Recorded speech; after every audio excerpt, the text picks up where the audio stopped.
welcome. Thank you for joining us for the second edition.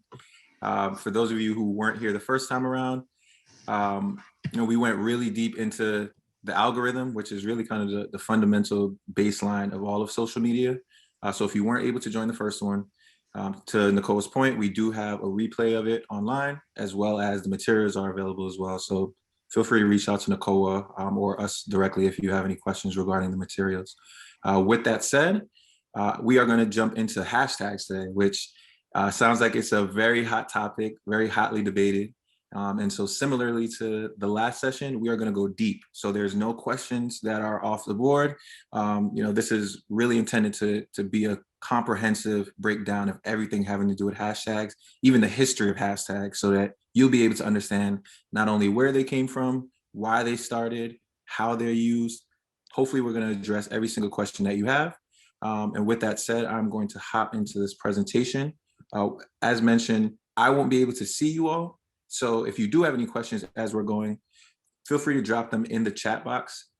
My colleague Donald is going to be able to potentially answer things in real time, but we also have dedicated time at the end of the presentation to be able to address any specific questions.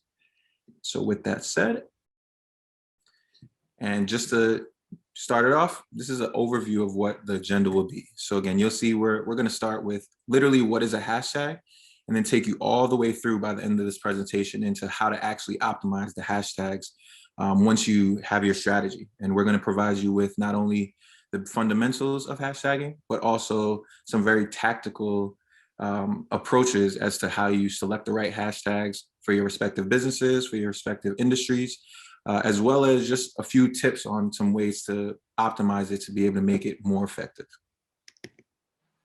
And so just some quick rules for the road. As mentioned, everyone who attends this session will be able to receive the materials afterwards, and there will be a replay of this session that will be available via YouTube as well. We do ask, however, that you mute your microphones until the Q&A portion. That way it just makes it easier and there's no clouded or background noise.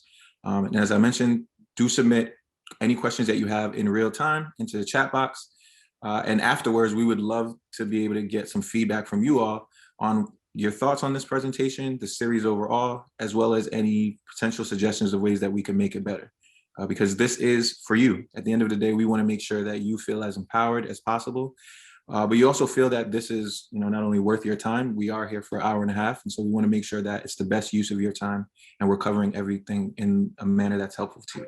So we'd really, really appreciate if you do take the time to fill out the quick survey. I think it's no more than 6 questions, multiple choice, and that will help us moving forward. So with that said, let's jump into it. So what is a hashtag? So I think we all are familiar with what a hashtag looks like. And for those of you who are not, that's essentially what it looks like on the side.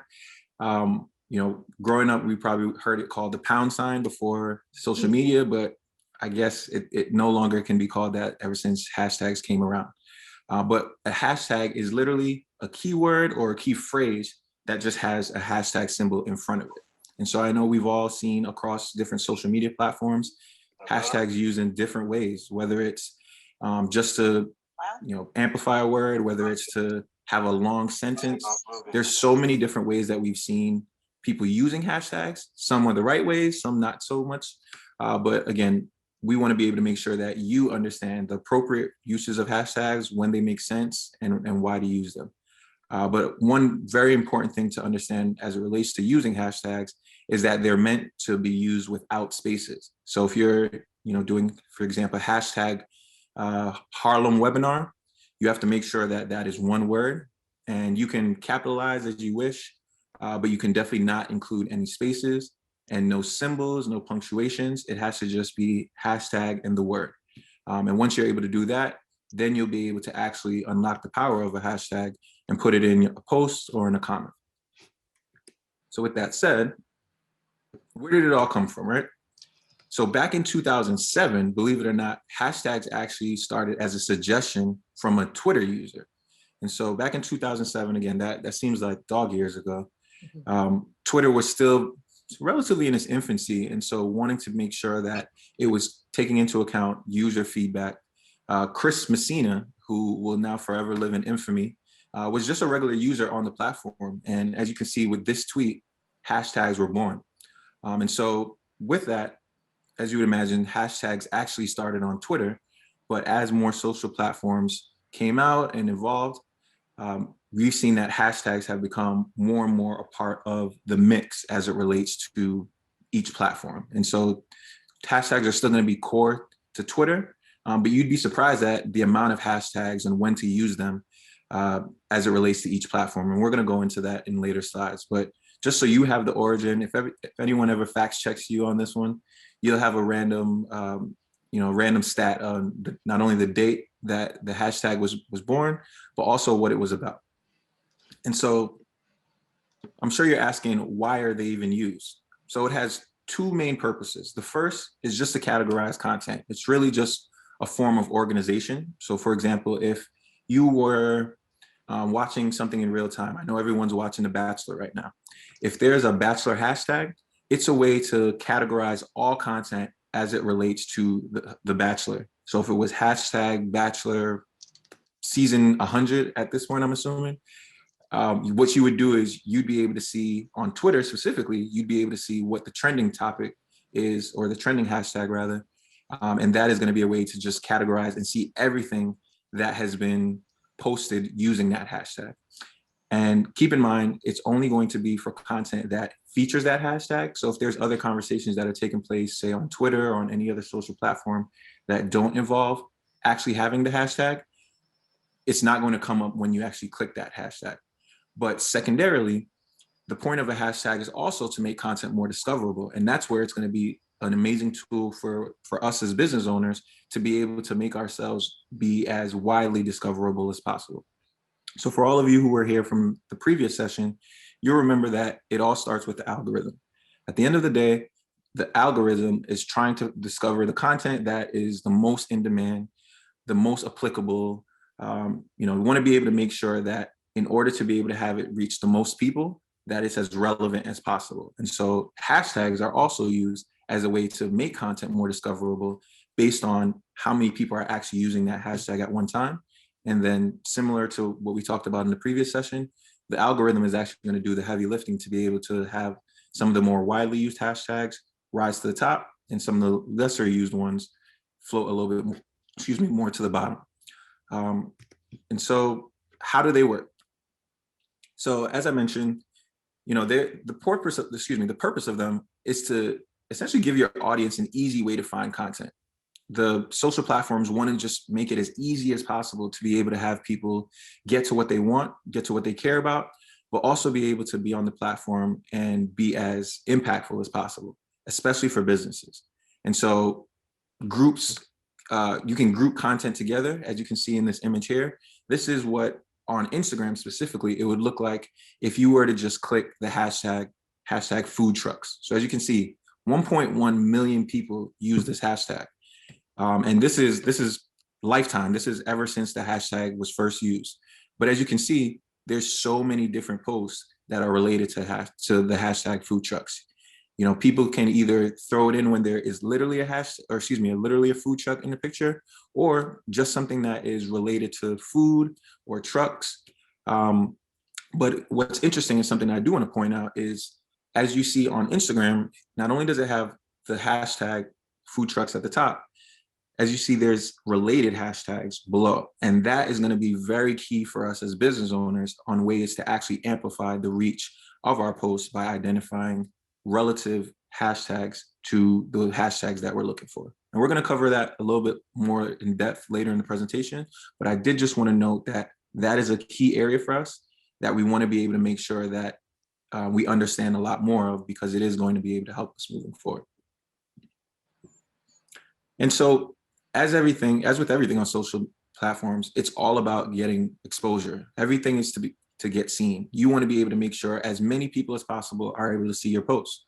You want to be able to make sure that by casting the widest possible net, you're essentially giving yourselves more opportunities for engagement. And for those of you who were with us last time, you'll remember engagement is the name of the game. While viewership is extremely important, think of gaining viewership as the first step in being able to drive someone to actually being a customer or a loyalist. So hashtags, when you put them on a post or on your story, if you're utilizing those, which you definitely should, um, hashtags are a great way to be able to get your content discovered by new audiences. So that's a very important thing, because someone who is already a follower of your business may not necessarily need to follow your hashtag in order to be able to get your content, because as you would imagine, they're already a follower, they're already seeing your content. So hashtags are all about getting new audiences. And as business owners, while it is very important to be able to retain your current customer base, you also want to be able to expand it to be able to reach new audiences. And so hashtags are a great way to be able to have people discover your business based off an amazing post that you put up, whether it's a picture, whether it's a video, whether it's a story, based off of your using a specific hashtag that they've either searched or they've either clicked, but a way for them to be able to identify similar content based off of whatever they're interested in.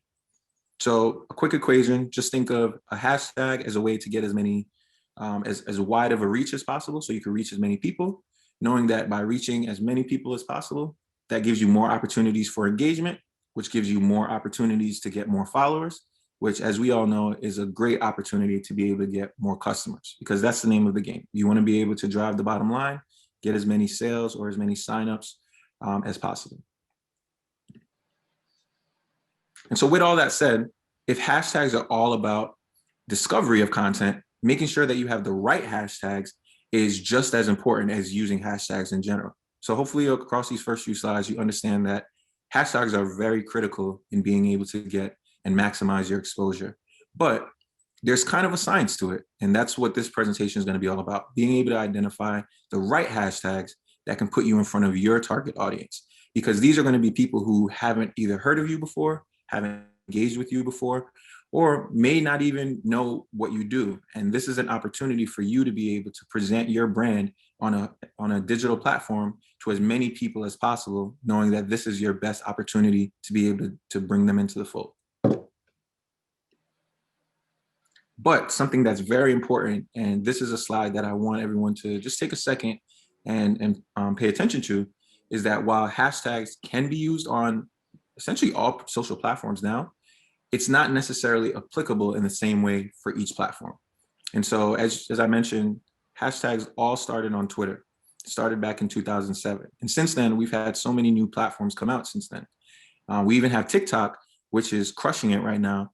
But TikTok at its core is based on the use of hashtags. And so if you're a business that has even thought of using TikTok, maybe is already using TikTok, obviously at this moment, a lot of it is around dancing. A lot of it is around, content that goes viral. But the way that content actually goes viral is through hashtags. And so if you are a brand that is using Twitter, is using Instagram, which I would imagine the overwhelming majority of us are, and potentially even TikTok, that should be a critical part of just your messaging strategy. And again, everyone has a different messaging strategy for each of their platforms, but I would argue that as a business today, it is essential to not only be on Instagram, but also to be able to make sure that you're using hashtags on Instagram to be as effective as possible. But that doesn't necessarily mean that you shouldn't use hashtags or you can't use hashtags on any of the other platforms.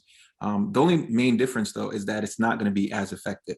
And so for those of us who have LinkedIn pages or even use LinkedIn for our business, you'll see that hashtags have made their way to LinkedIn as well. And it's applying the exact same logic as what I mentioned for Twitter and Instagram. It's really being able to make sure that as many people as possible are able to reach that piece of content. But the key thing that is different between the platforms that you see on the left and those that you see on the right is that while they're effective, they're not necessarily mandatory to actually have success on there. So on LinkedIn, and especially even Facebook, we all know that Facebook and Instagram are essentially the same company, but they couldn't be more different in terms of the way that you use the actual hashtags on the platform. And we're going to talk about that in a few slides. But also Pinterest. Pinterest, if you are a business that, is a retail business or a CPG business, Pinterest is all about inspiration. And so while you want to be inspired by hashtags, you can still be effective on that platform and not necessarily use a ton of hashtags. And so just keep that in mind, that, regardless of what platforms that you're on, hashtags should be a part of your mix, but it's not necessarily going to make or break you the same way that it would on Twitter, on Instagram, or TikTok. So I know we all know what hashtags look like now, but we may not necessarily realize that there's a bunch of different types of hashtags. And so if you've ever looked at, a post of a brand that you like, or a friend's brand, or even, to be honest, your friends and family, everyone uses hashtags very differently. Sometimes people will put like hashtag like, or hashtag cool, or hashtag YOLO.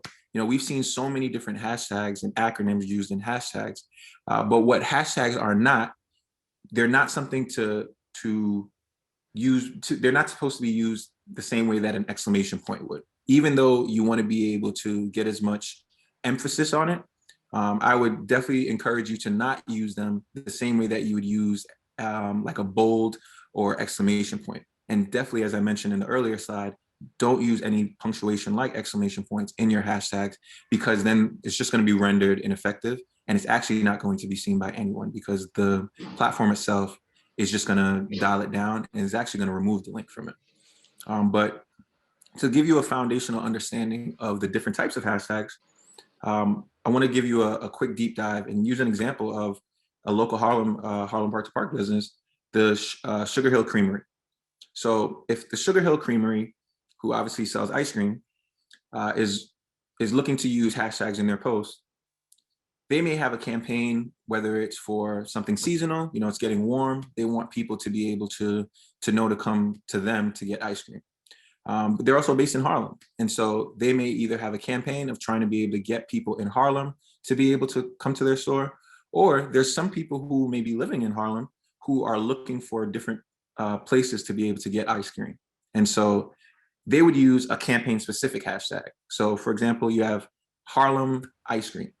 That's just an example, but think about that as it is very specific to not only the location, but also the type of business, and also potentially timing. So again, this is just an example, but you can think of a campaign specific hashtag as something like Small Business Saturday, or Black Friday, or something having to do with Christmas seasons. So keep in mind that as you see that scale goes at the bottom, a campaign specific hashtag is going to be a little bit less visible, because at the end of the day, there's probably going to be less people that are going to be searching for that, because it's either something that is relative to a certain timing or a certain region that you're not reaching as many people as you could on the other end of the scale when we get there, where you have kind of those macro hashtags that are pretty much used ad nauseum. You'll see them really on every post.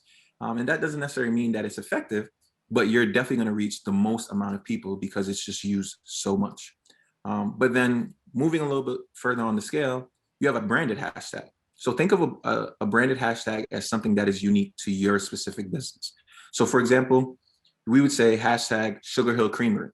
And just because you're putting Sugar Hill Creamery doesn't necessarily mean that you're only reaching people who are fans of Sugar Hill Creamery, but this is something that makes the content relative to that specific brand. So for example, we would use, hashtag T10 Collective. A hashtag that we use a lot is collective minded, because that's our mantra.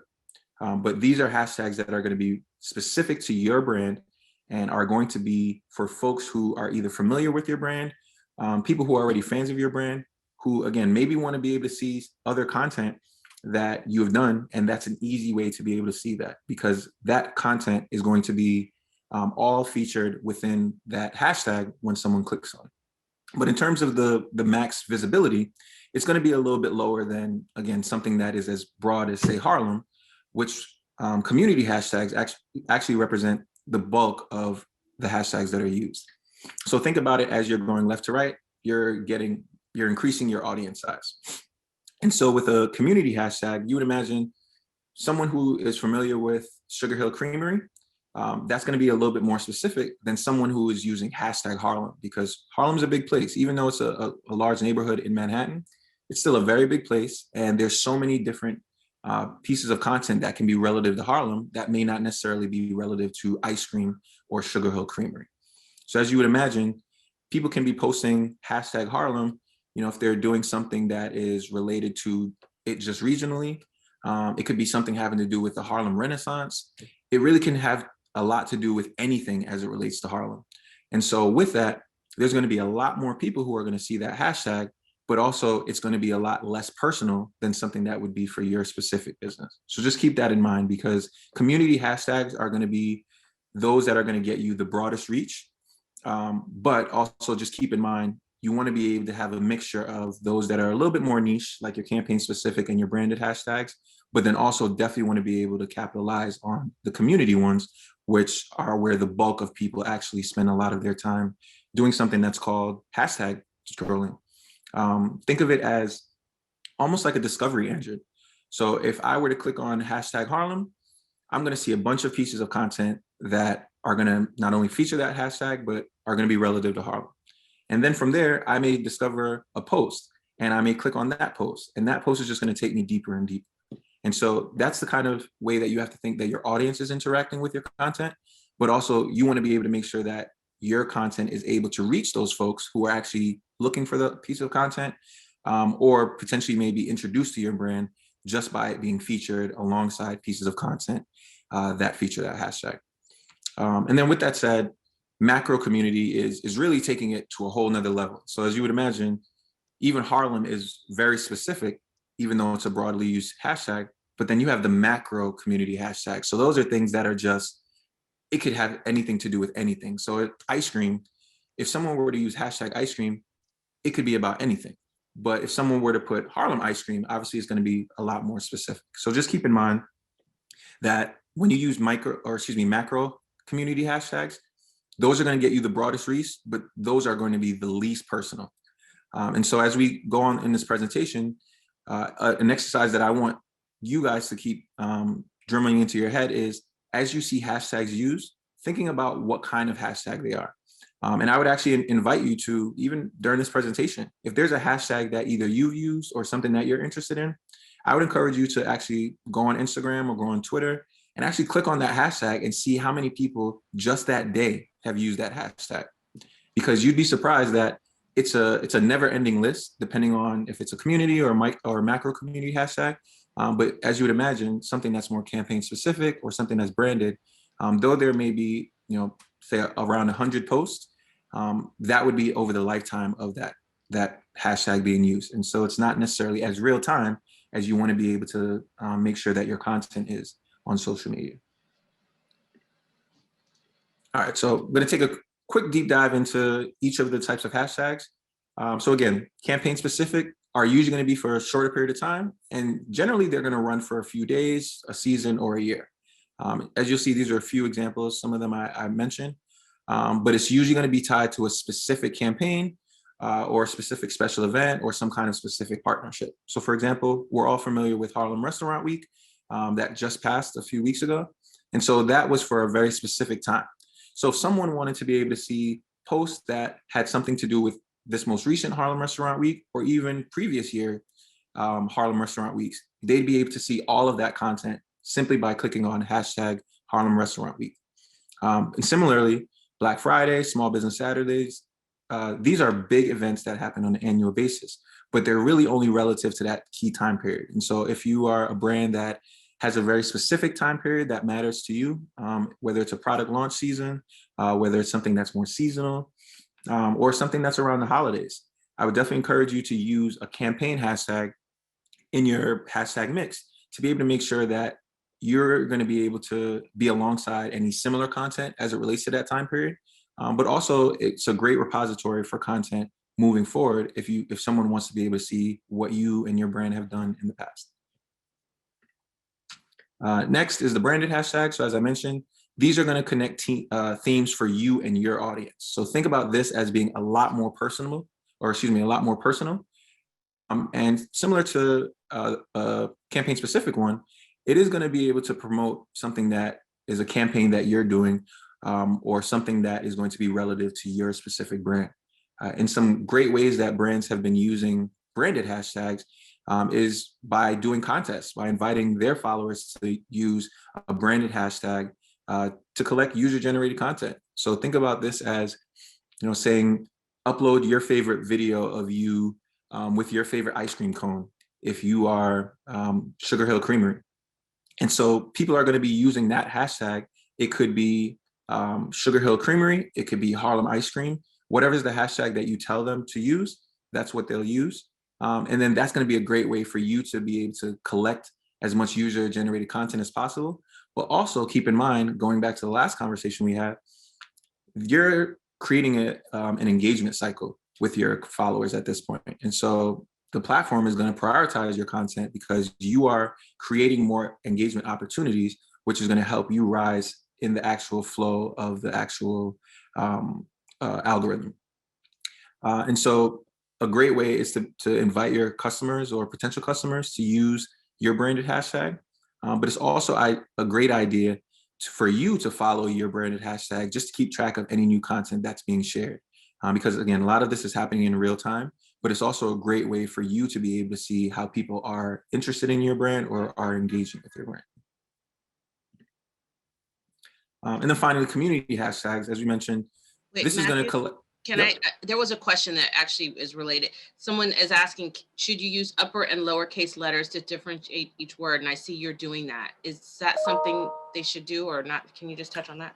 Yeah, for sure. That's a great question. So in terms of the way that the platform reads the hashtag, there's no difference in if you have it with capitalized, all lower cases, all caps.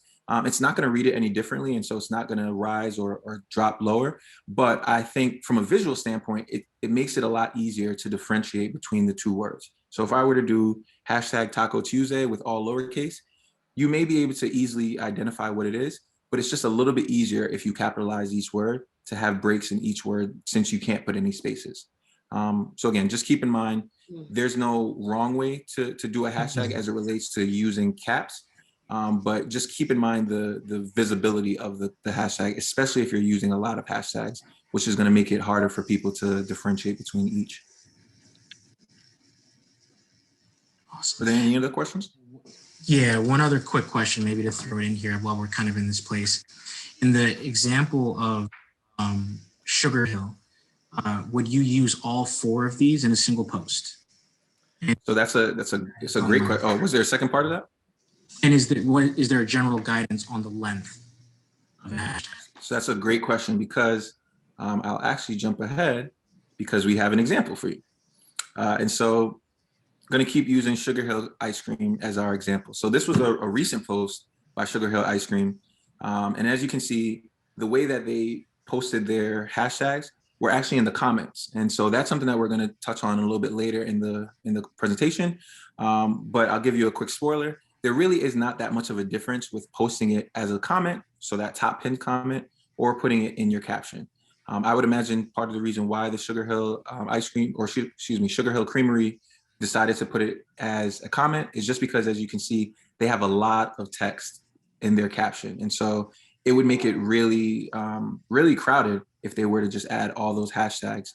But it's still just as effective if you're putting it as a comment immediately after you post.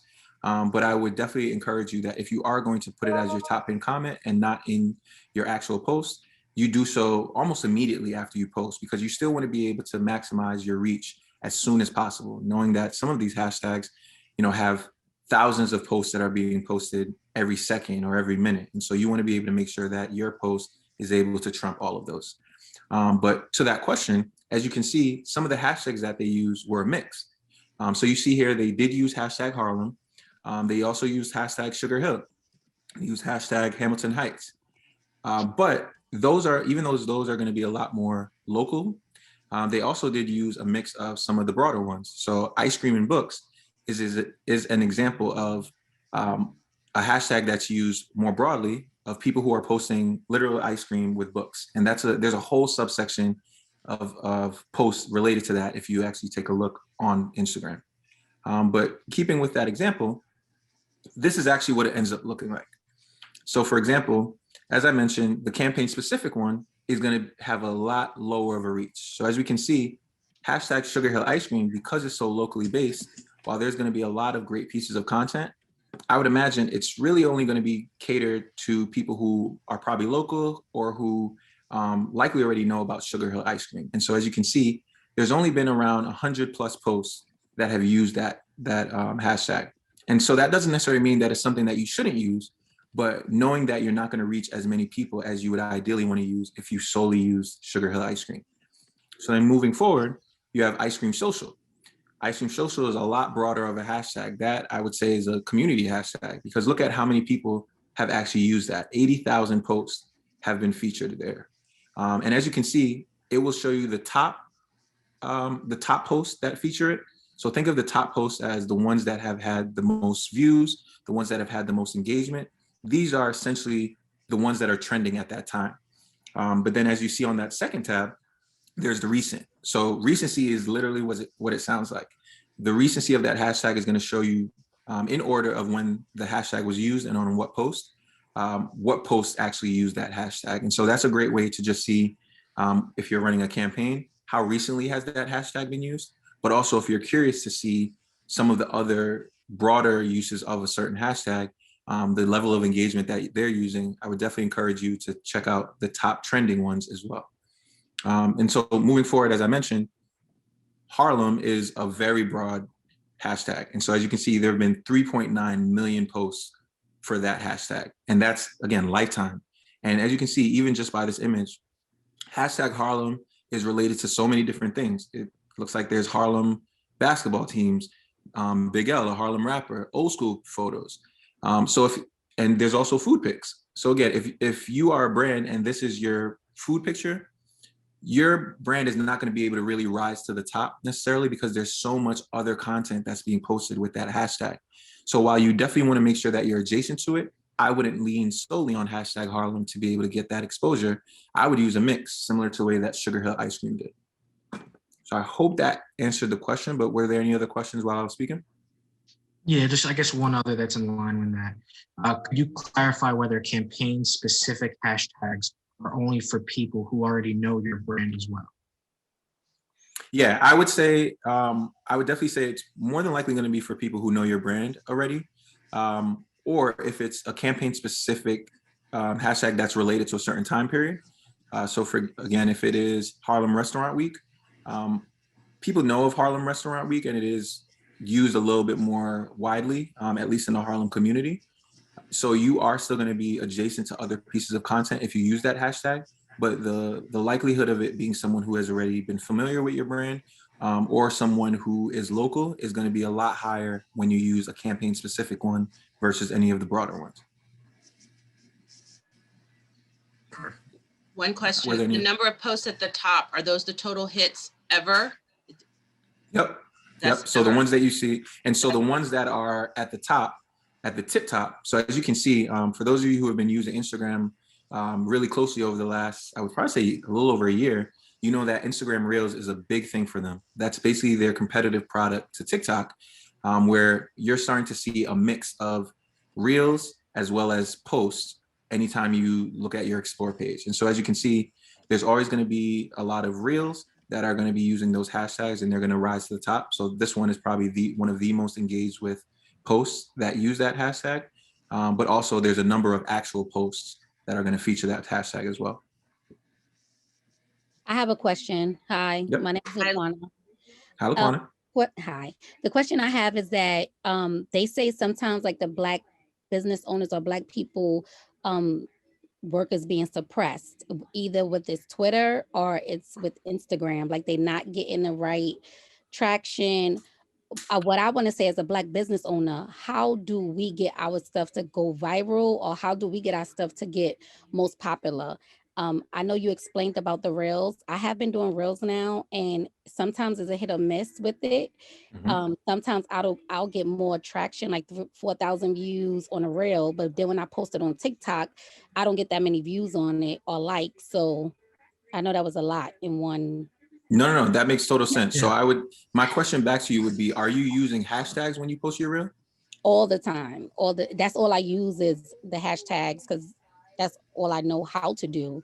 And I do the hashtags with the Reels and I do it with the TikToks. But I still feel like sometimes these posts are so silly that I see other like white creators doing the same thing I'm doing, like maybe a big tutorial or like putting icing on something, and they'll get like 25K, and then it's like I'm still struggling with like 1,000 views. Yeah. And to be honest, I wouldn't be surprised. I mean, there's all these institutions always trying to suppress Black people, so I wouldn't be surprised. I don't necessarily have hard data on that to say that they definitely are suppressing Black content, but I would say, and I would encourage you to use a mix of, Black business owner, Black business women, use a lot of Black related hashtags, because there's, especially these days, in a post George Floyd world, people are much more interested in Black content now. And so I would definitely encourage you to use hashtags that speak a little bit more to race or speak more to gender, but also still use a mix of some of those broader ones. Because even though you're getting great viewership, which is not, 4,000 views is great, but remember, it's going to come down to the engagement.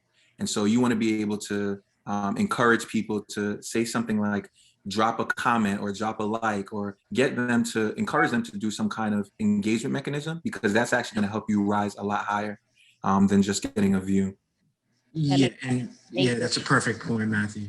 And I would think too, like the algorithm, and we'll touch on that a little later, does play a role as well. So a lot of the algorithm will pick up different engagement tactics. So the quicker the engagement you get up front, the better of a chance you have at the visibility, the reach, and the engagement of your post. So finding different tactics that encourages your audience to engage earlier and sooner puts you in a better position, hopefully, to be more prioritized in the algorithm as well. But yeah, there's a lot of outside factors and drivers that are out there. But yeah, those are just some of the tactics I think that could be helpful. Thank you. And keep in mind, again, 4,000 views is amazing. But remember, the name of the game is you want to use that as kind of like the top of your funnel. So you're getting the most amount of people, but you want to be able to make sure that you're getting those people, those 4,000 viewers, to engage as much as possible. And so the stronger your engagement rate, the higher you're going to rise. And so if you remember from last session, one of the strongest engagements is actually shares. So a lot of what makes a lot of TikToks go viral and Instagram Reels go viral is that people are sharing them. I share tons of Reels with Donnie all the time. And that's what's going to make that post actually rise to the top of the algorithm. And so I would say, in terms of your strategy of creating TikToks or Reels, keep in mind that it's going to be something that's interesting that someone may watch. But if it's not encouraging them to want to share it or engage with it, it's likely not going to be as effective as it could be. Matthew, while you're here on Reels, couple of questions. What is a Reel? Someone is asking how long should the video Reels be for Instagram? And can you tell the difference between what is the difference in visibility between stories and regular posts? So those are all great questions. So let me make sure I hit them all. So a Reel is essentially the exact same thing as a TikTok. And so the timing of them, I would say generally they're under 60 seconds. They usually tend to be a little bit shorter, but highly engaging. And so you'll see a lot of these viral TikTok dances, anything that is going to get people to be excited really quickly and want to engage with it or share it. You're going to be able to see that a Reel those are some of the best Reels. But in terms of what it actually is, it's essentially like an engaging piece of video that Instagram is making a big bet on to essentially put TikTok out of business. That's basically what they're trying to do. And who knows, maybe they'll succeed. They didn't necessarily succeed with Snapchat in that regard.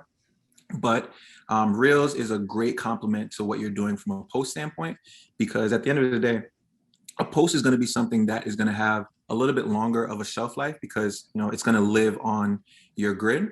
But Reels essentially are something that are quick pieces of content that are going to get quick engagement, but people don't generally go back and look at Reels unless it was something that was extremely engaging. And so I would say utilize a mix of posts, definitely stories, and Reels, because you want to be able to give yourselves as many opportunities as possible to get engagement, knowing that if you see one working, if you remember from last session, definitely A/B test everything. So if you see, every time I post a Reel about, a tip or a cooking video, I get so many engagements, people comment, people share it. But when I get a post, it doesn't do that as much. And so I would encourage you then to say, okay, what is it about that Reel that is getting more engagements? And what is it that I can transfer into my post to be able to get as much engagements as well? So I think that was the first part of the question. What was the last part? How long? Okay, wait. So I'm sorry. It was how long? What is Reel? Oh, the difference. I'm sorry. I was doing something. The difference between visibility of stories and regular posts. Did you touch on that already? Oh yeah. Okay. So that's a great question, because if you remember from the last conversation, Instagram and Facebook are are heavily prioritizing stories now, for two reasons. One, because they want to put their competitors out of business. That's the reality of it. But there's clearly something that their competitors, who are Snapchat and TikTok, are doing that are getting so many people to use it. And so what Instagram is going to do is they're actually going to prioritize stories more than they will posts right now. And so the reason for that is that stories, because they're so quick and because a lot of them get engagement, people will do the emojis on a story if it's funny.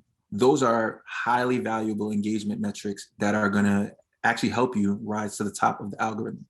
I would still say use a healthy mix of both, but I would say if you're looking to really get a lot of engagement on a consistent basis, stories is an amazing way to be able to not only help your brand get a lot more engagement, but also to help you as it relates to the actual overall algorithm, because Instagram is paying attention. Any kind of interaction at all, people sharing stories, especially if you have a post content that you then also share to your story. So it could be literally the same post you're sharing to your story. That then essentially is creating two engagement opportunities for you.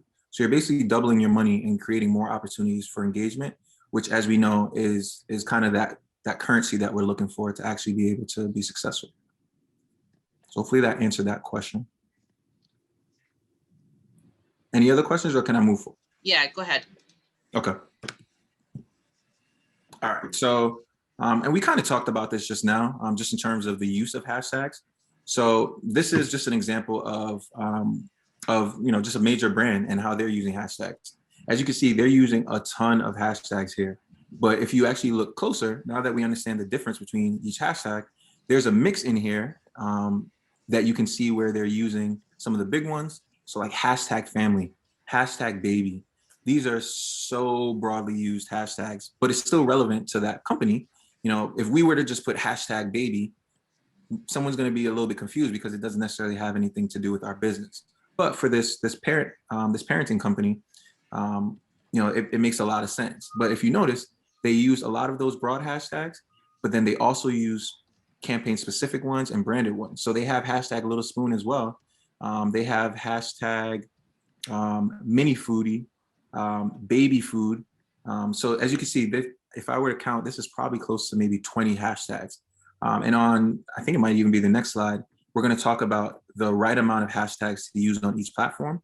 But as you can see, you can actually use as many hashtags as possible on Instagram, which that number is 30. Instagram allows you to use 30 hashtags at max. And it's not going to hurt your platform, or excuse me, it's not going to hurt your post by using as many, but you do hit kind of a critical mass where you're not necessarily reaching incremental more people by, say, using hashtag baby food ideas and hashtag baby food recipes or hashtag baby food prep. Because I would imagine if we actually looked at each of those hashtags, they have similar reach. And so it's probably a lot of the same people who are using these hashtags. And so just keep in mind that even though you are maximizing your reach, there's going to be a lot of duplicity with a lot of these hashtags. And so that's where kind of the science and the strategy comes in. But, this is just an example of how a major brand, this is a verified brand, they're using a healthy mix of hashtags to be able to amplify their posts. And that's something that we should be looking to and mirroring as well. Not saying you have to necessarily use 20 hashtags, but I would say definitely aim for around at least 10 to really be able to maximize it for yourself. Excuse me.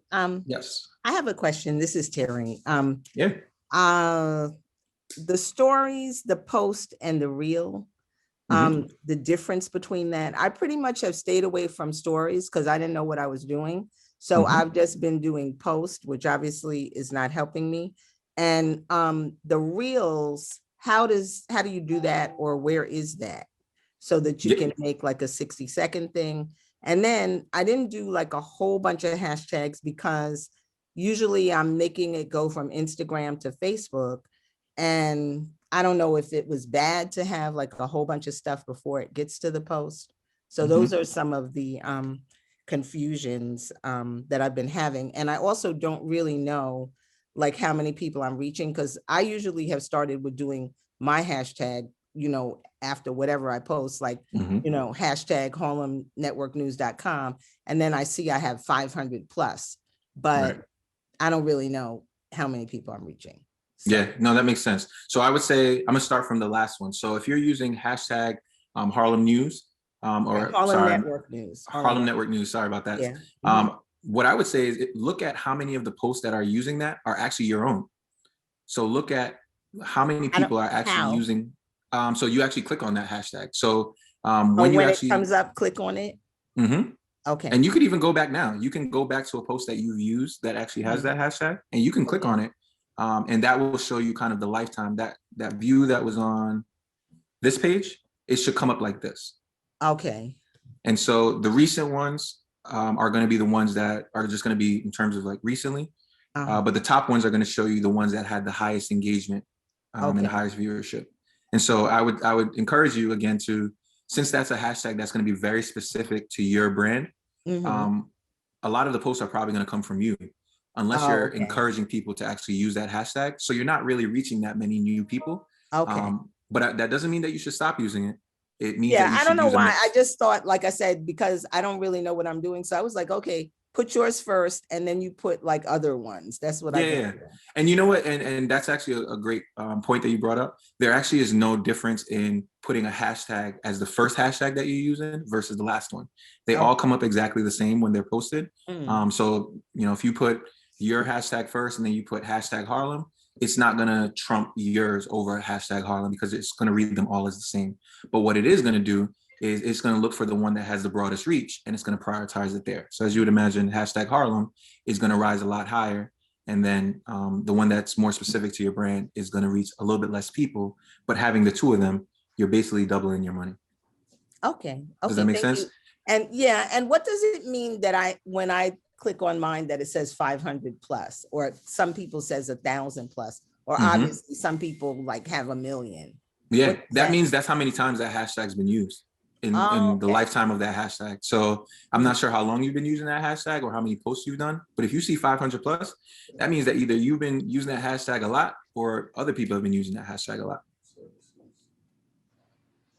Okay, thank you. No, you're welcome. And then I think I'll your be earlier coming question, for my personal one-on-one, obviously. we got you. Yeah, we got you. But I'm sure these are questions that a lot of other folks on the call have as well. So happy to answer them. And I think your question was also how do you do a reel? Your question was, if I remember, how do you do a reel versus a story? What is it? How do you do it? Yeah. So I would say a reel is actually it's something that it's meant to be a lot more engaging, which is why they're so popular now. And a lot of them are tied to dances and things that, you know, get people feeling something. A reel is going to be something that is supposed to strike emotion. And so I would say, as it relates to your business, think about it being something that is going to be, you know, your face in the camera, or something that is a video. Reels are not photos, just so everyone understands that reels are videos. And so these are short clips that are going to either be, hey, you know, I wanted to say hello, and I wanted to let you know that my mantra for the day is, you know, seize the day. Let me know in the comments below what your mantra is. So that's inviting someone to engage with you, but it's also something that someone may share. It could be something positive that other people may want to share. So I would say, think of a reel as something that is meant to get people feeling something really quickly. But a story is more of an update. And remember, stories only last for 24 hours. And so stories are similar to reels in the fact that they're primarily going to be videos, but they're not exclusively videos. So if you look at brand stories, some of them may just be images. But the whole point is, with Instagram being a highly visual platform, a lot of some of the best stories are ones that are visually appealing. And so we're actually going to cover how to use hashtags in your stories a little bit later in this actual presentation. But in terms of how you get to those, when you go to the same way that you go to a post on Instagram, you can't see my phone right now, so I can't show you, but there's actually a little plus sign at the very top. So that plus sign is going to give you a drop-down menu of different types of posts that you can do. And so you may see post, you may see story, you may see boomerang. There's a bunch of different options. And I think you actually can even get to it if you swipe right now. Yeah, so I'm on my phone. Options. I see post, story, highlight, IGT video, which is longer, and I see reel. So thank you for sharing that, because you're welcome. I've never even looked at any of those except for post. So there you go. This is grand education. Thank No you. problem. No problem. Happy to help. So with that said, so a lot of those interaction points that we've been talking about, these are some of the four most important things that all of those hashtags that we're seeing on those the previous slides, a lot of them are going to be prioritized based off of popularity. So as we mentioned, the top ones are going to be the ones that is going to show how many people have used it, how many people have searched for it. And that's something I don't think I mentioned before. Hashtag searching is also a big thing that goes into selecting hashtags, because you want to be able to make sure that you're using hashtags that people are actually looking for, because the higher the searchability, that means that there's the higher intent. And so you want to be able to make sure you're using a mix of hashtags that are popular based on search, but also popular, based on the actual use of them. And that popularity is going to be also impacted by the reach. So how many people are actually seeing that hashtag? So as I just mentioned with Terry, even though she has 500 posts that have used her hashtag, the reach of it probably may be a little bit lower because there's not as many people who are actually using or seeing that hashtag. So keep in mind that that's an important metric that you want to look at when you're looking for hashtags to use, because you want to be able to make sure that you're reaching as many people as possible. And the best way to know that is by seeing how many people are actually using that hashtag. If it's hashtag Harlem, there's tons of people every day that are using hashtag Harlem. But I would imagine for our hashtag collective minded, there's probably not going to be any other businesses using it, unless we're actually telling people to use it. But then also, and I mentioned this before, the most important thing is the interaction. You want to be able to make sure that you're getting as many engagements as possible. So not only do you want to make sure people are using it, you want to make sure that people are actually interacting with them. So a great way to do that is, again, inviting people to use a certain hashtag to be able to get more usage of it. But then hashtags that end up getting retweeted on Twitter or shared on Instagram or Facebook, those are going to be the ones that are actually going to rise a little bit higher to the top. And then finally, just the amount of people that are using, so the users, who specifically is using it. There's a lot of, we live in a society that's tailored to having a lot of influencers. And so making sure that we're keeping in mind that the people who are using the hashtags are some people who also have big followings, because that's also very important as well. So really quick, we have a quick little survey that we want to do. So based off everything that you've seen so far, what do you think are the most commonly used hashtags? So again, there's, we were in the YOLO generation a few years ago. Was it hashtag mom? Just curious, what do you think is the most used hashtag of all time? So put your guess in the chat and we'll see if you're right. What do you guys think? Love. And I can't see the responses, so let me know what you guys. Hashtag love, hashtag me too, hashtag Saturday, happy birthday, BLM, divorce, Black Lives Matter, dating. All right, so you guys get where this is going. So think about it, since hashtags have been used all time on the platform. So think about every post that's ever happened. Which ones have been used the most? I think you actually had one of them right there. Hashtag love. Hashtag love is the most used hashtag of all time. And actually, if you look at the rest of the top 10, kind of makes sense when you think of where Instagram started. Because Instagram really started as kind of a digital photo album, and you see a lot of influencers and you see a lot of people just wanting to be able to show beautiful imagery. A lot of the most used hashtags are going to be things like photo of the day, hashtag fashion, hashtag pic of the day. But hashtag love is the most used hashtag because, again, social media is all about getting people to feel something, and love is that strongest emotion on Instagram. And so a lot of people have put hashtag love since its inception. Hopefully that makes sense. But here's the second question. What do you think is the most used hashtag of 2021? So we're only 3 months into the game, but curious to see what you think has been the most used hashtag this year. Let's see. Hashtag COVID, hashtag MVP, vaccine, vision. That's good suggestions. That's really good ones. Riot, BLM. Riot. If this question was 2020, that probably would have been. Probably. That should be the most used one. Wash your hands. Yep. So this is actually the top 10 for this year so far.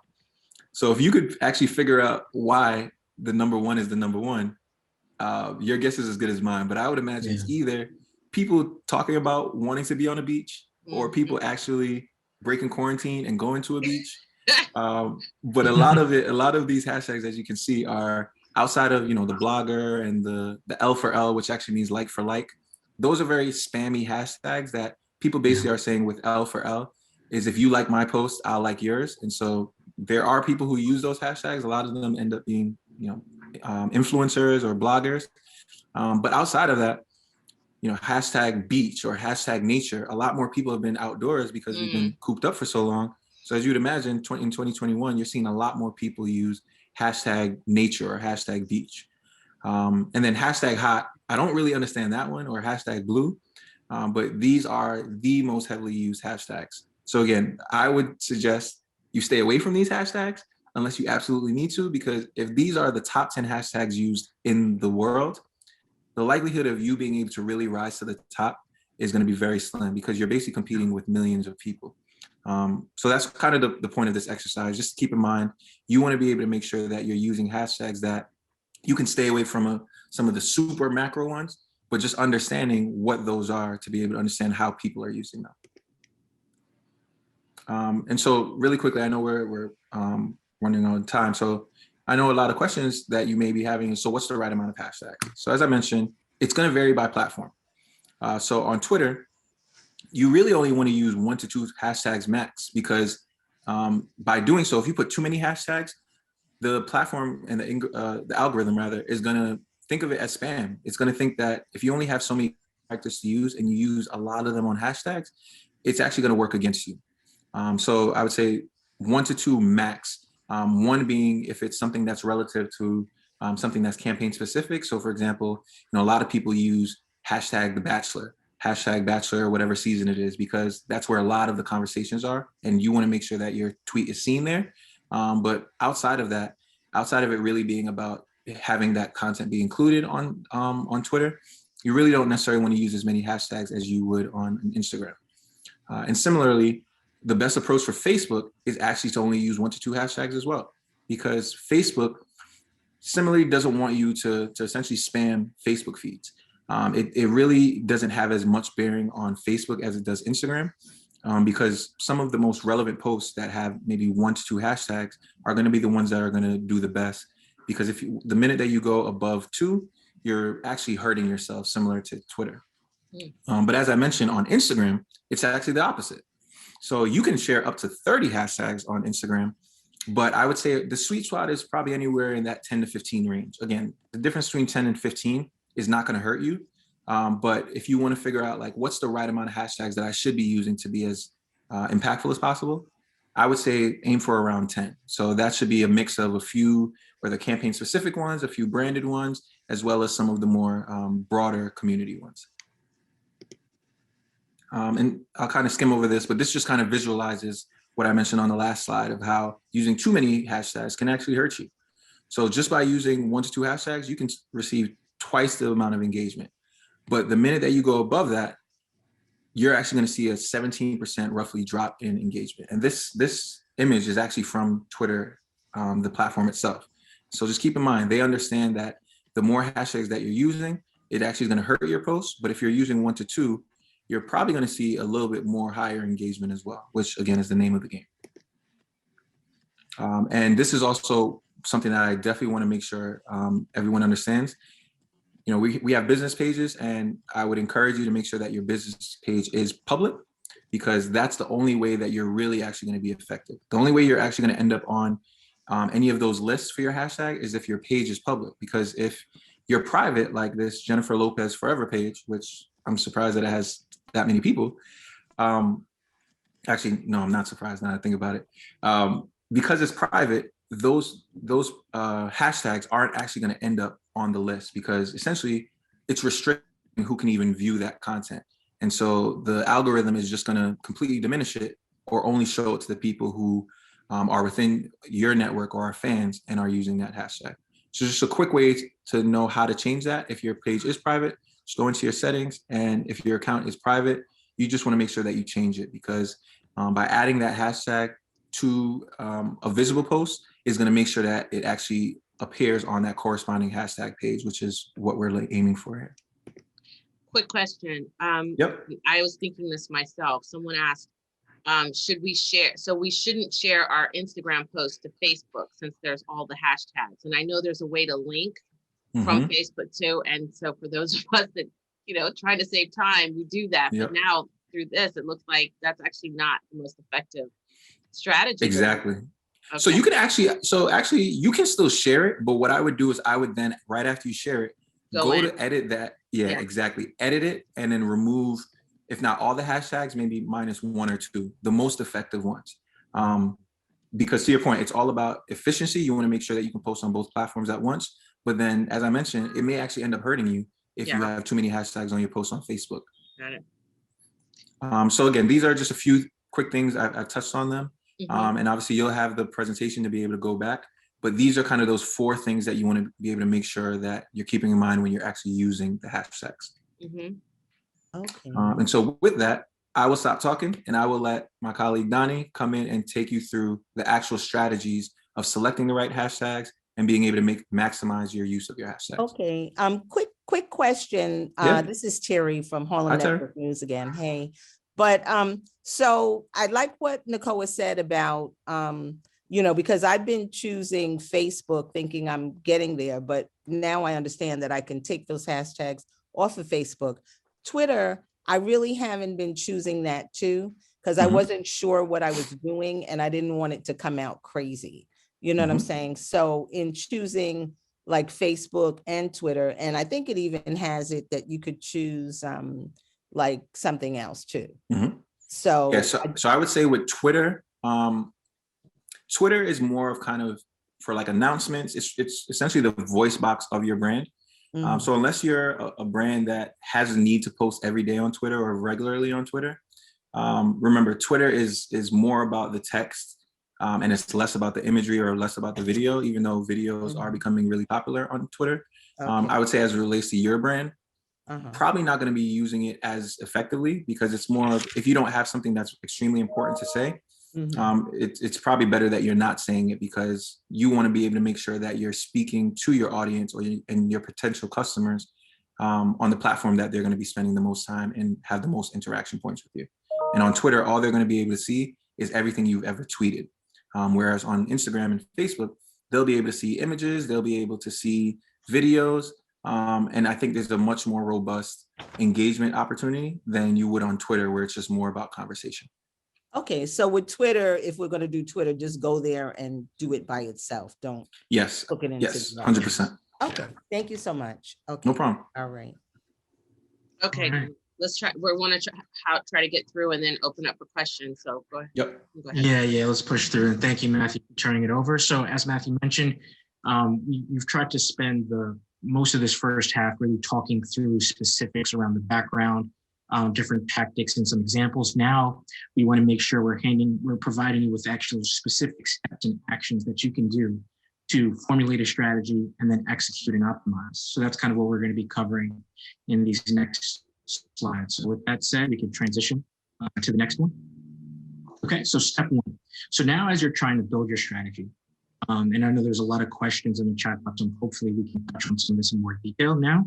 The first step you want to do as you're building a strategy around hashtags is to research your audience. You want to know who you're speaking to, who's following you, and how effectively to communicate with them. So identifying the hashtags your audience is using and seeing which ones fit the content you're publishing. That way you're making sure that the hashtags that you're actually going to put into your post itself will hit the. So, you want to make sure that it contains relevant keywords, that it's also as something that your user base is actually searching for. So here's an example on the screen share of how you can search a specific hashtag that you're essentially going to put into your post. And a tip on our behalf would be to use Instagram. I mean, there's an ability there to use the search tool. And from there, you can get some additional information on what hashtag people are following. So not only will it tell you kind of how many people are following it, but also who that's following you follows that hashtag. So you can further validate what your audience is interested in. So it's a great way of, again, doing some research to kind of formulate your strategy when it comes to hashtags. Okay, so with that, let's move to the next slide. So the second step, so after you kind of understand your audience, you kind of see the hashtags they're engaging with, you see who of your followers are following what hashtags. Then the next step is to check out the competition. Now, we do not recommend that you actually frame your entire strategy about what your competition is doing, because ultimately you want to differentiate yourself. But it's a good practice to kind of explore just to see if there's any insights that you can pull, whether it's specific to the brand or the industry that you're in, that you could potentially leverage and make your own. So what we suggest in this scenario is to really do a deep dive of the top performing posts of a competitor and really take note of the hashtags that they're using and really do a temperature check. Are these hashtags relevant to you, relevant to your brand? Is it something you want to use in the future posts? This exercise is also great because what you might find a gap. You might find that a competitor isn't covering a specific hashtag or an area that you can then dive into. So I think this exercise itself does a few things. It gives you more insight into the industry and maybe some best practices, but it also is an opportunity where you can maybe better differentiate yourself, where you see the opportunity to maybe use a hashtag that is that's not being as widely used by your competition. And so here's just an example of a post where you can see some of the hashtags that they're using. You would click on those, look into that, see which one of your followers follow those hashtags, kind of get a general sense as to what they're doing, the overall strategy, and then kind of help that frame your approach. So that's step 2. So we can move to the next slide. Okay, so step 3.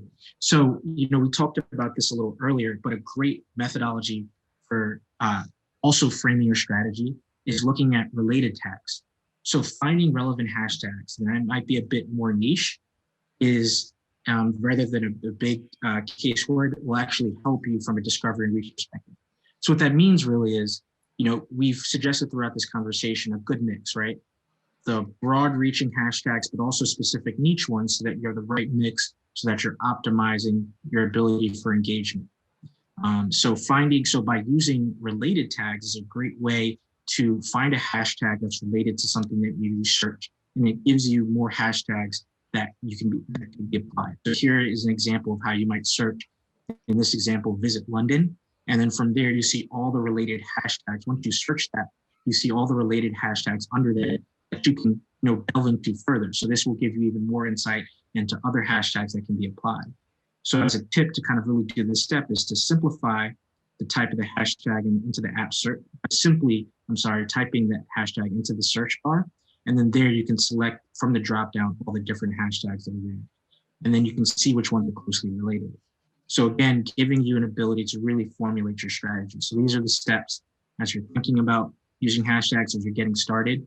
These are some simple steps you can use to help build a strategy around it. And then we also want to suggest here to browse through the posts containing the hashtag that you're already having success with. So you kind of see if there's any trends and any common hashtags that are getting used. And if there are, write them down, take note of them. So not only are you searching related hashtags by searching kind of within the search bar of Instagram, but also go through different posts and see kind of what you see from there as well. So again, kind of just doing your homework, kind of getting a feel for what's relevant, what's working, what's not.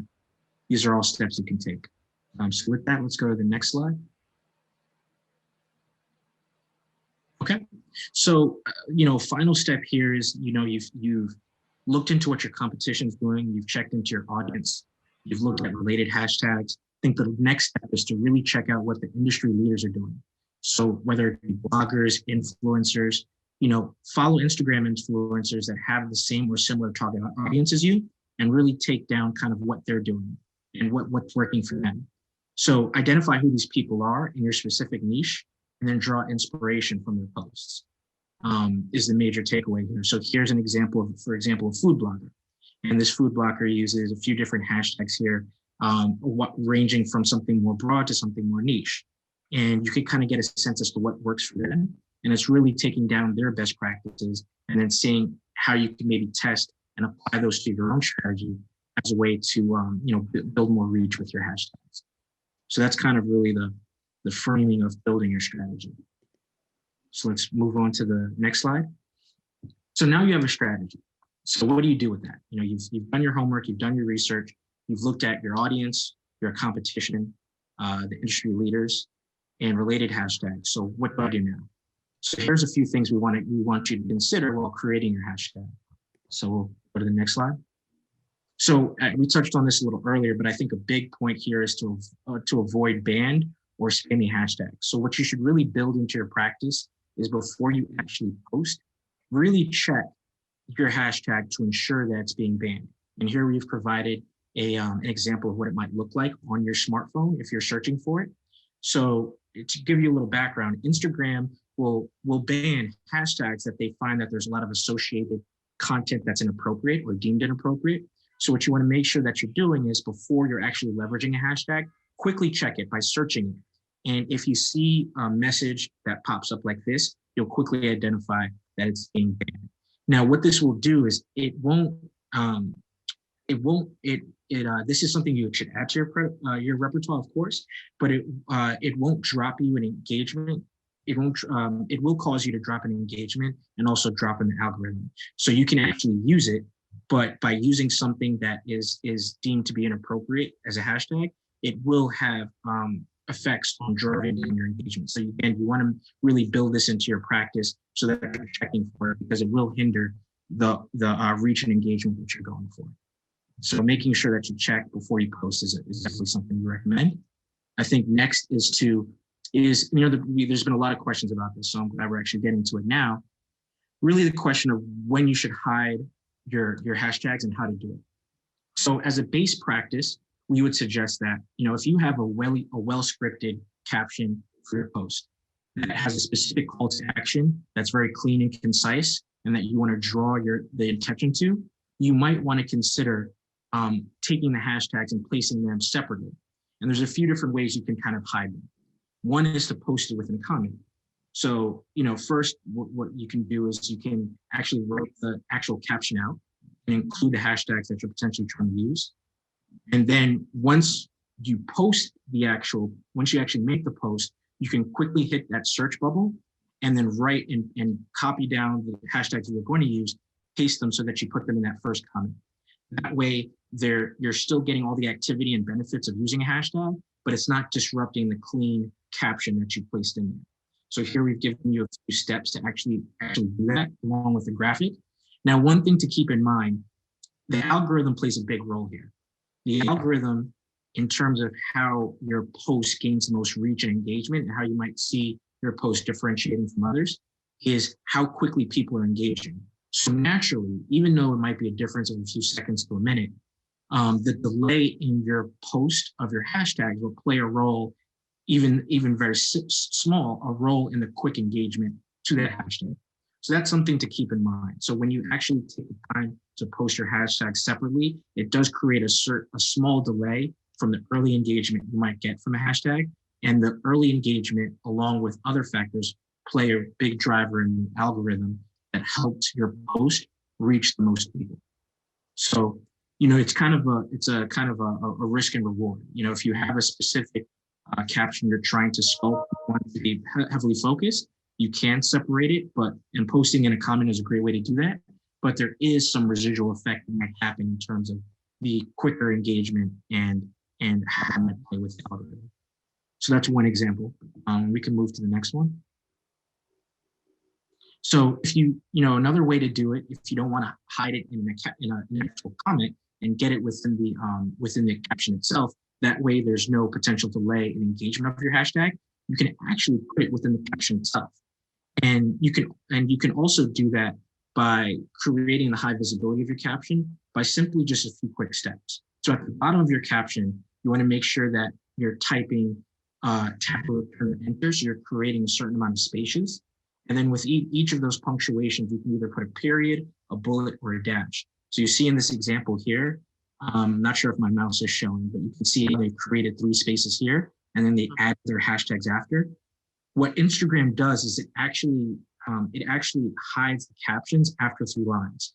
So the app itself will automatically hide whatever comes after those 3 spaces, so it won't be visible in the scroll as your audience is looking at your post. So it effectively does what you're looking to, which is to hide it, but it still gains the traction immediately that you're looking for. Oh, so that's why people put those periods and Exactly. oh, so that's hiding it. Okay. Exactly. And what Instagram does, it will automatically hide it. And the only way you actually view it is by tapping on it for more. So again, another way of hiding your hashtags and focusing on your caption, especially if you have an announcement or something important to say, but it still gets all the great engagement because it's there sitting in your actual post. Okay. So this is just another tactic to use. And we've created a little graphic here for you just so you can use this as referred to. Yeah. Great. So yeah, let's go to the next one. So, this was a question earlier in the session, but should you add hashtags to your Instagram story? And, we're a big proponent of it. We believe so. Now, it will depend on your brand. So it's not a hard stop yes. If you have an image that, sits in silhouette by itself that you're looking to draw your audience into, maybe putting hashtags on it isn't the best option. But if you have ample space within imagery and you want to expand your reach and your engagement on your post, this is, using hashtags in your actual story is a great way to do that.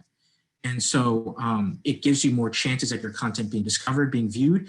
And, if we're all familiar with the Explorer page, adding your hashtags here is a great method to try to get onto the Explorer pages as well. So adding your hashtag onto a story, again, a great tactic to use if your goal in the post itself is to gain more traction, more reach, and more engagement. And some tips here as you're doing it, try to avoid making your hashtag text too small. You want to make sure that's visible and that it can be, it can be clickable. And if it becomes, another great point here is if it becomes illegible, Instagram won't pick it up. So again, the objective here, tying it all back, is to get more reach and more engagement. So if you minimize the text too small, Instagram and the algorithm actually won't pick it up. It won't actually give you the opportunity to appear in searches for that hashtag. So you want to make sure when you're including the hashtag to make the actual text visible and big enough for Instagram to pick it up so that when someone is searching that hashtag, you will pop up in that search. So just another tactic to use. Okay, and then we can go on to the next slide. All right, so now we have a strategy and we've also covered some specific tactics as you're making your post. So now you've posted your hashtags, you've made your post, you have a sigh of relief, but now it's time to take it to the next level. And a great statement here is that a great Instagram hashtag strategy doesn't just reach more people, it reaches the right people for your business. So we talked about how does hashtags translate to actual customers, but I think a big piece of that is the strategy, making sure that you're finding the niche audience so that as you're engaging and you're reaching, you're finding the real customers and audience that's going to engage with your brand and actually turn and convert into that customer. And optimizing your strategy and your hashtags is a great way to start on that path. So with that said, we'll go to the next slide. So a big step, check your Instagram hashtag analytics. Now we'll talk about more tools itself later in a later slide, but Instagram itself has a great native tool that offers the insights right at your fingertips without any additional cost. So here is a snapshot example of what that actually looks like. So when you post, what we definitely suggest here is to constantly look at your performance, see what's working. As you're exploring and testing different hashtags, understand how the engagement and the reach is fluctuating. And this native tool gives you a lot of those exact insights. So as you can see here, you can see specifically how many interactions occurred, how many people visited it, how many people discovered it, how many follows occurred from the actual post itself, and the associated impressions broken down from home, profile, your hashtag, and other. So again, great insights at your fingertips that are available within the platform itself without having to use any third-party systems. So we definitely suggest this as a first step. So after you've done your research, you're actually posting, make sure you also look at the analytics itself. So we'll go to the next slide. Okay, so now that you're using hashtags, now it's time to really optimize and take it to the next level. And one of those is to try to become a top result in that hashtag. So again, we've provided here an example of the hashtag hot chocolate. And you can kind of see where you can filter between top and recent. Your ultimate goal is to become part of that top. How can I get to this top point? And some tidbits about that is getting into the top post of a hashtag is a great way to get discovered by new users. Naturally, if you're in the top, you're at the top of the screen. So you have a better chance and a better opportunity to be discovered by more users, which equates to more engagement, more reach, and hopefully more customers. So how much engagement the post gets and how quickly it gets that engagement are key drivers that plant you in the top. So again, the kind of determining factors of that is really to make sure that the hashtags you're using and that instant engagement is high and strong. And we'll talk about some tactics in the next slide or two, but those are the real measures of getting into the top, is how quickly are you getting engagement and how much, and then how quickly is that engagement happening. So including your captions, including hashtag in your caption is an example of doing that. And then also using different tactics to inspire or encourage instant engagement. Like something that's not salacious or spammy, but something that's fun, that could be a test, or something where you're actually creating that engagement. Those comments will drive you into the top. So let's go to the next slide. Okay, so so include your branded hashtag in your profile. So another great approach here is to actually include a branded hashtag in the profile of your Instagram account. So you see here as an example here, Lululemon, where they have living the sweat life as their branded hashtag. Great way of doing a few things. So simply as a practical stance, you add this clickable hashtag by just going into your profile, and then basically in your profile, when you enter the hashtag and then directly after it, your statement or your combination of words, it immediately becomes clickable. So that's the practicality of how you would build it into your bio itself. And it's a great mechanism to convert those Instagram followers into, website engagement, more followers, and more reach, because directly right there, it's another mechanism and another way to kind of filter and draw to your audience. Now, so as a quick tactic here, you want to make sure that the statement that you're embodying and including here makes sense to your brand. So there is some element of brand building that goes into this. And for Lululemon, they've built a kind of a storytelling around this and then seamlessly integrated it into their brand. So as you're kind of thinking through how to create your own branded hashtag, you want to think about what are the makeup of your brand? What is kind of, when your audience is engaging with you, what kind of is synonymous with your followers? And that will influence and inspire what that branded hashtag could be. And then once you land there, you can integrate it not only in your profile, but also within your posts. So you're getting that seamless engagement through your posts, tying back into your profile. So this is another way to optimize and take yourself to the next level. So we'll go to the next slide. Okay, so the next thing you want to do is, once you actually have that branded hashtag, you want to create your followers of your actual page into followers of that branded hashtag. So effectively, what that does is it creates the opportunity for you to be more regularly viewed and appear more regularly in your followers' feeds. And to break that down, essentially, if your follower follows not only you, but your branded hashtag, you will effectively appear twice within their feed. Once within the hashtag, and then once because they're following you for your page. So again, if you're able to convert your followers of your actual Instagram account to branded hashtag followers, they'll appear twice. It gives you more opportunity to be seen, more opportunity for reach, and more opportunity for engagement, which kind of all feed into each other. So there's just another key component here to think about. Okay.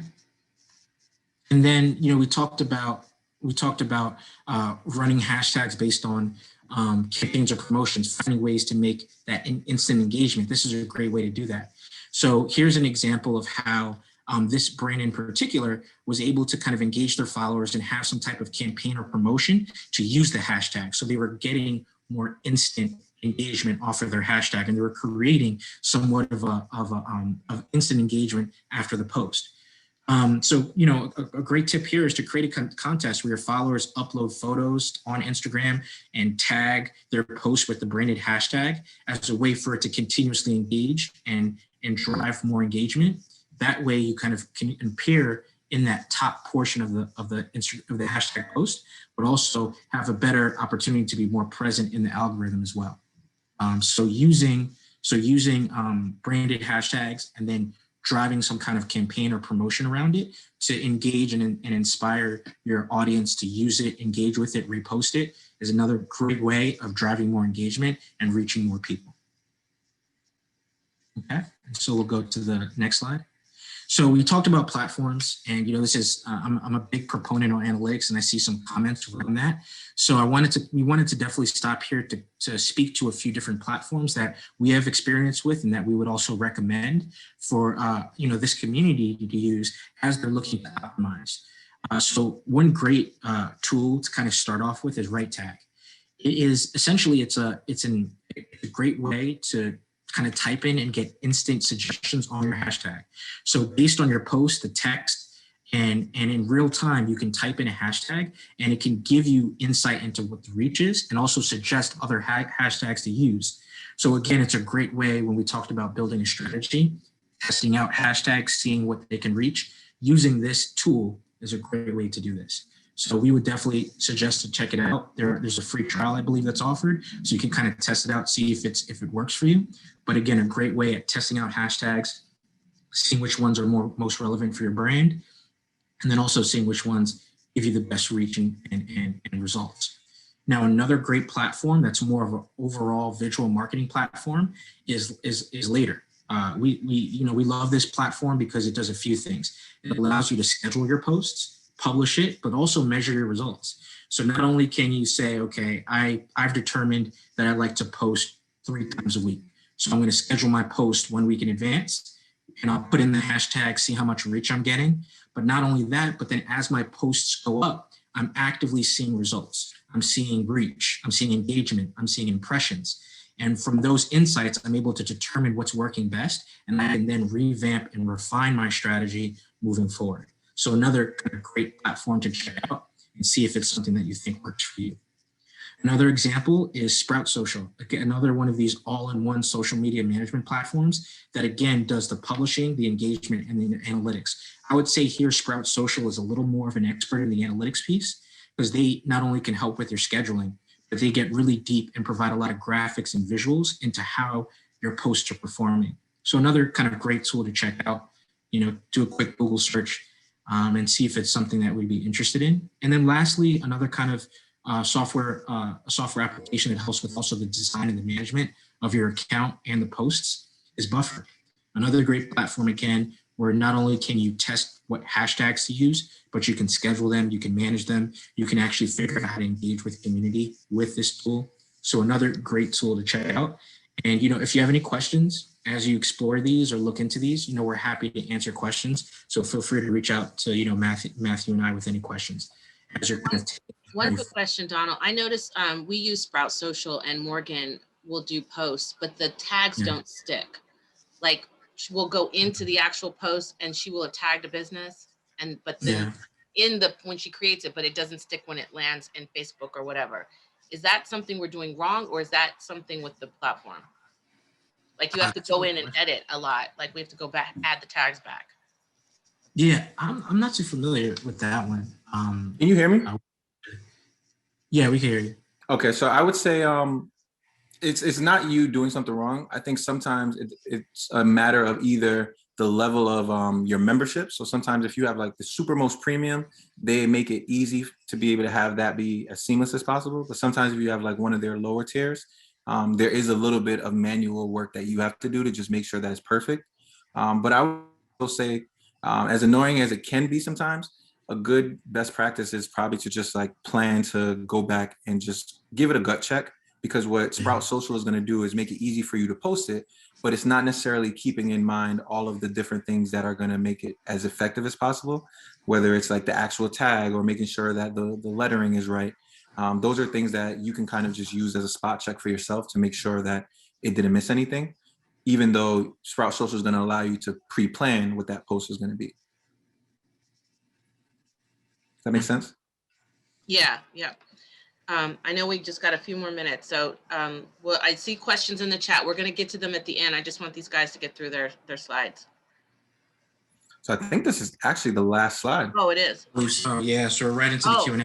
Oh, awesome. Okay. I see a couple questions. Do the digital platforms provide their own tools for getting this data, or only these platforms? Referring to the social media platforms having internal metrics. That's one of the most recent questions. And then we'll just open the floor. I know there's been a lot of questions we've been trying to follow, but now that we're at 11:40, there's a few minutes for those that can stick around to ask the questions that we have. So guys, if you want to, Stacy, I think this was your question. Unless. Yes, so do the digital platforms provide their own tools for getting this data, or only these platforms? So yes, so actually, Stacy, that screenshot that Donnie had previously, where it was showing you the interactions within Instagram, that's actually within Instagram's platform. So each of the platforms do have their own areas where you can get the data, but what Sprout and Buffer and Later and a lot of these platforms do is it makes it even easier for you, and it actually goes a lot more in depth. Obviously, some of them are going to come with some kind of a paid component because they're a business and that's what they're trying to do. But just in terms of getting a lot of the front end metrics, so just like an aggregate of the total amount of people you reach, the total amount of interactions you've gotten, each of the platforms definitely has it within their analytics section, where you are able to get that stuff. But again, it may not necessarily always be as in depth as you may need. And that's where a lot of these other platforms kind of complement. Okay, so then, hi, this is Stacy. So in terms of Yep. time efficiency, you're recommending using one of these other platforms to organize our social media efforts? Yeah, I would say I would definitely suggest check them out.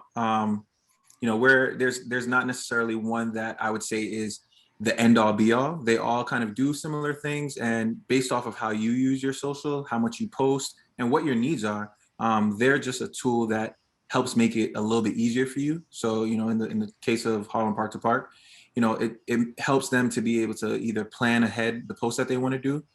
So it's not as much of kind of a scramble in real time. But, again, there's some limitations, just as they called out. And so I think each of them usually comes with some kind of a free trial. We would recommend you to test each of them out, see which one works for you. If you do want to commit to paying, whatever their price is on a monthly basis, by all means, go ahead. But I would say each of them is unique in their own way. And I think it kind of is determining what the right mix is for you in terms of your needs. Are there questions? This is the Let time. me go back up. I think I had a question about analytics. Yep. So the first question is on the Instagram, when you look at the analytics for the hashtags, can you explain what from home means, from profile, from hashtags, and from other? Like, what does that mean? Yes. So I will pull that slide back up just so everyone can see. Yes. Yes. Let me see if I get to it. Oh, I'm not sharing my flat. Sorry. 1 second.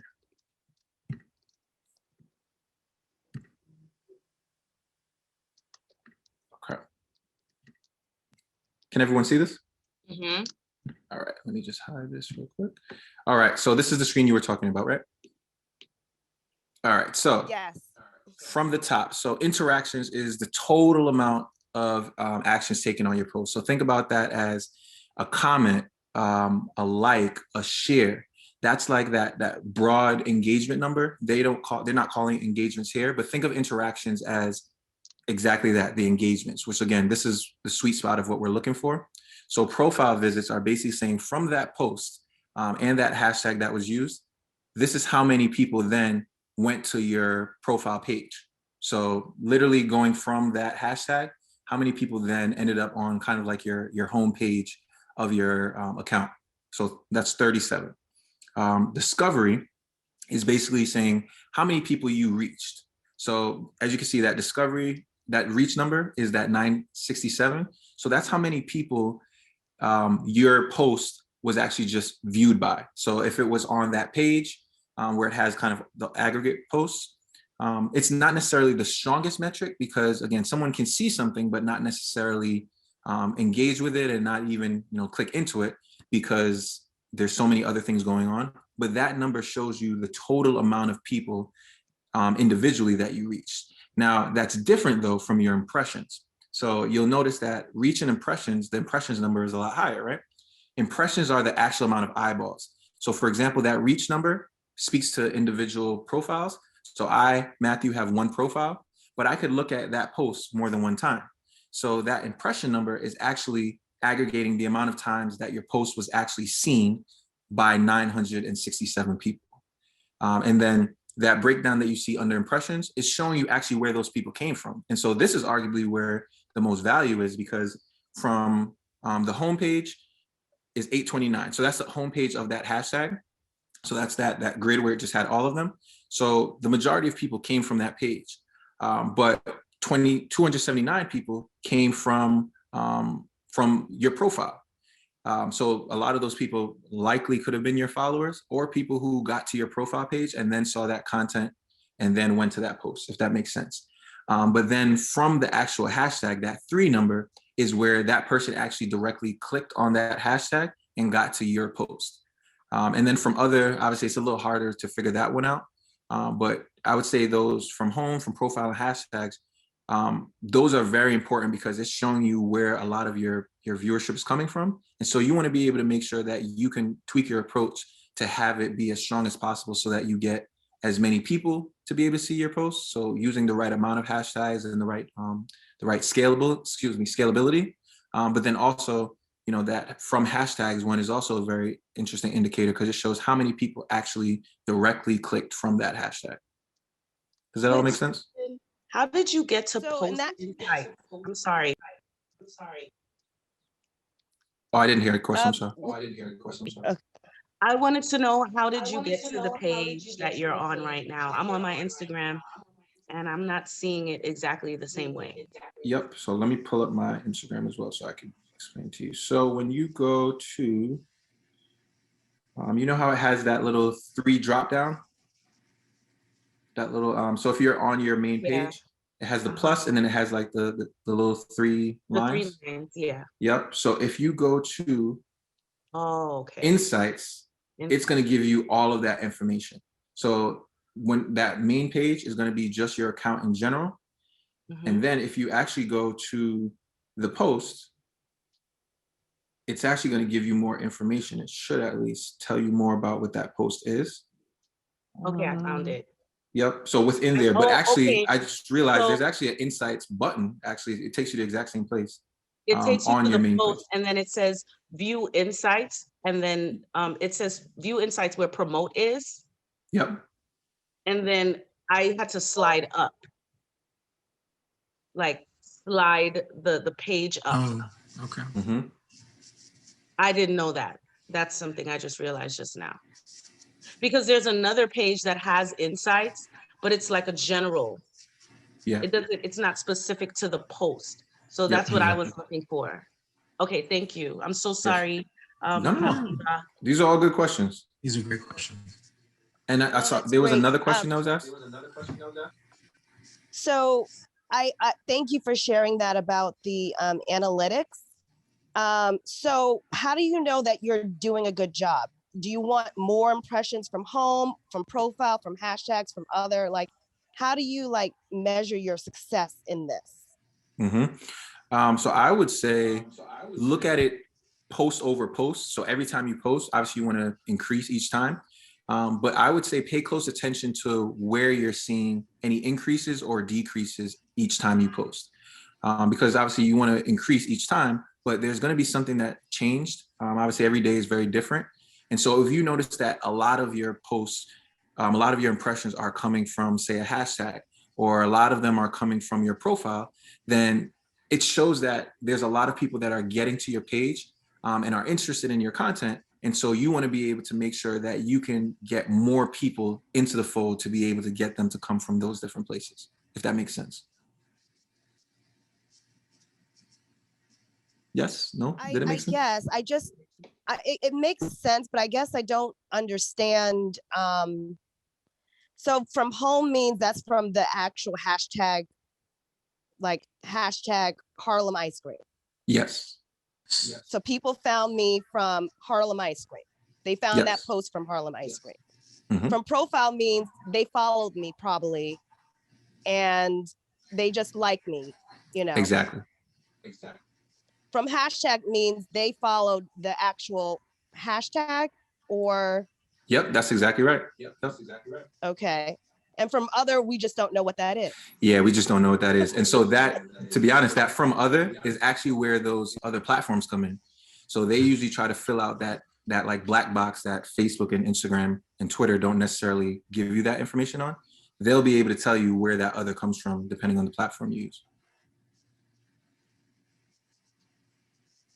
But yeah, everything exactly how you said it is exactly how it goes. I have a follow-up question in regards to from home.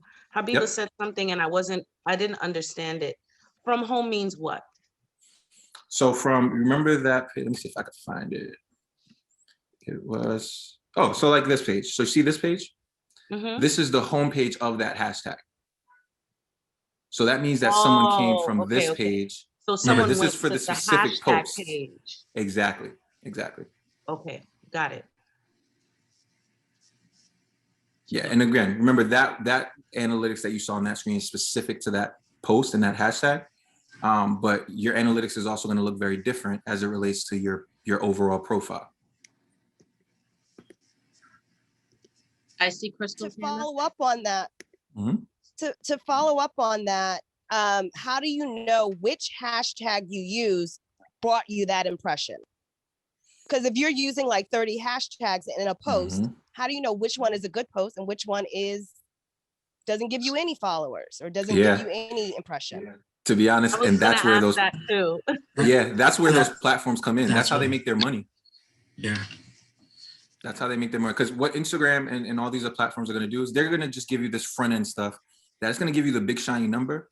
But as business owners, we have those exact questions. So that's a great question because it's like, all right, but I need more depth. I need to be able to know where is it coming from? Where did they go? And that's where those platforms on this page, that's where these come in. Oh, and so you get these to get the deeper, Yeah. get the deeper analytics and Yep. You guys. So you see with Buffer, they mentioned it'll analyze your results. That's ah, exactly what they're doing. So they'll be able to tell you, and I think even Donnie had a visual here of one of them. So see what this is doing? It's showing you the suggestions. This is a screenshot from actually one of those platforms. I think this is Buffer. So it gives you a lot more information as it relates to that one. So it'll tell you how many people are following it, as you can see. And then in the analytics, it'll be able to show you that this person was tracked from going from that hashtag page directly to your post and then took this end action. Like it'll get you way deeper. Yeah. oh, so if you're really serious about this, you have to, you need one of these Yeah. programs, like you really, in order to understand. Yeah. Yeah. And, Yeah. and I would say an added benefit as you explore these different platforms is how these different platforms speak to each other. So there are some questions about translating what you do on social media to your actual business and your bottom line. Right. These platforms have the ability to connect with others, right? So if you run Shopify as your point of sale system or Square as your point of sale system, Shopify for e-commerce or Square for point of sale, some of these platforms also speak to each other. So you can connect them in a way that you can maybe not get a person that follows you directly to a sale, but if anything, it can give correlation and trend. So where you see an uptick in sales, you can try to correlate that to the type of posts or the campaign that you rolled out at that time. So as you get deeper into your numbers, you can begin to understand how what you're doing on social media correlates to how it's actually influencing your business. So that's why we definitely are a proponent of, as you build your strategy and get into it, start playing around with these different platforms, because it then can take you to the next level. Optimize and really build a strategy. So that's where you get to start making a plan, creating a strategy. It'll tell you kind of how you can correlate a campaign to the sale of a product and all these different things. So Yeah, we definitely recommend looking into those platforms because they give you those insights. And a lot of them are free for like the first either week or 30 days. Yeah. So just test it out, see what are the things. I would imagine that some of them are going to limit the full capabilities because they want to get you to pay for it. But if you see that, there's a capability that it has that you think is going to be really helpful for you, give it a try for a month and see what it does. Do you have a recommendation for like between Buffer and Sprout as an example? Like which one would be the most user-friendly? I would say Later and Buffer are the most user friendly, but Right Tag is actually really beneficial because Right Tag is actually a Chrome plugin. So literally when you're on a page, the Right Tag Chrome extension is going to be able to read what the hashtags are on the page and be able to actually in real time tell you what the expected amount of engagement could be. Oh, wow. Yeah, Right Tag is really great. Exactly. I think Right Tag is your first step because I think tying back into, I think there was an earlier slide, but this is where you can begin to test out what your hashtag could do and reach for you. So I think if you're thinking about platforms, Right Tag is a great start because that just helps you as you're building a post and using hashtags. It can give you direct feedback on like projected reach and all these other elements. And then you layer that on with something else. And now you're not only helping formulate how you draft it, but you're actually seeing the activity as well. Yeah. And there's going to be a lot of overlap between like Later, Sprout Social, and Buffer. But I think being able to figure out which one is able to get you the right analytics mix that matters to you, I think that's where you'll have to do a little bit of testing. But each of them in their own regard, even Sprout Social, I think we had started off with Sprout Social, but I think in terms of the actual user interface, I actually like Later's and Buffers a little better personally. Crystal, your hand is up. Is it up from before or is this a new question?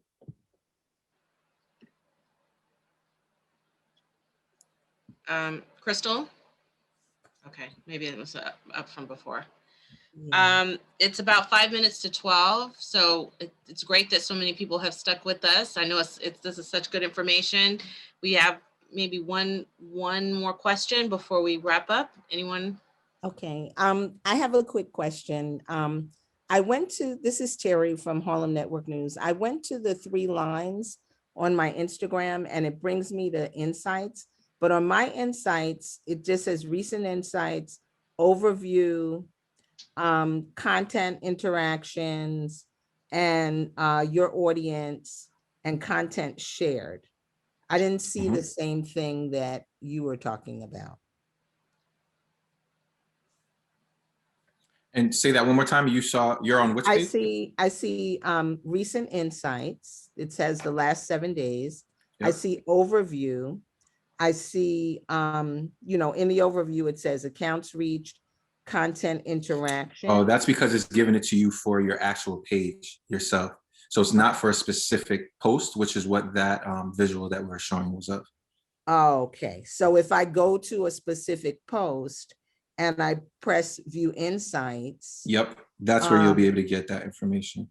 So then when it pops up, so what it'll do is it'll pop up. So you see how it says view insights?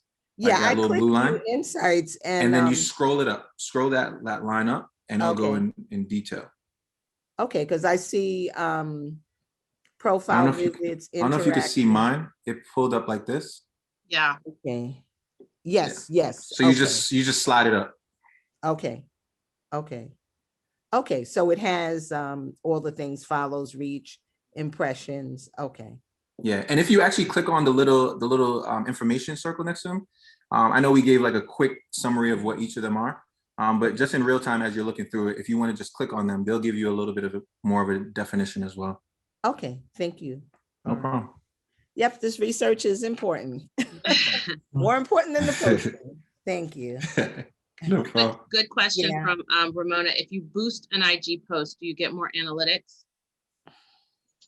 Ooh, so that's actually touching on the topic that we're going to get into. Yeah. If not the next session, it's the following one, because boosting is a whole nother strategy, because obviously there's paid against it.